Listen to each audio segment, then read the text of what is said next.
ரவிச்சந்திரன் சேவைப்பட்டில் இருக்கேன். நான் வந்து மெடிக்கல் லைனில் இருக்கேன். என்னோட வந்து உட்காந்துட்டே பண்ண மாதிரி இருக்கலாம்.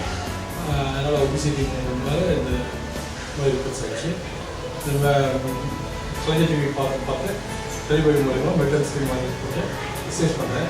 எக்ஸசைஸ் பண்ணுறது மூலிமா கொஞ்சம் நல்லா ஸ்வெட்டிங்ஸ் வந்து நல்லா ஒரு ஃபிட்னஸாக இருக்குது. தினமும் காலையில் வாக்கிங் போகிறேன்.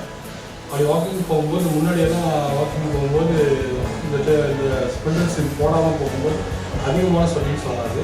ஆனால் இந்த மெட்டல் ஸ்கிரீன் போட்டு போன பிறகு நிறைய ஸ்வெட்டிங்ஸ் வந்து கொஞ்சம் ஆரோக்கியமாக இருக்க மாதிரி நான் ஃபீல் பண்ணுறேன். இந்த மெட்டல் ஸ்கிரீமை இனி நான் அதிகமான டைமில் யூஸ் பண்ணி சீக்கிரமாக குறைக்கிறதுக்கு நான் ட்ரை பண்ணுவேன். நல்ல ப்ராடக்ட் கொடுத்த டெலிவரிக்கு ரொம்ப நன்றி தெரிவிச்சுக்கிறேன்.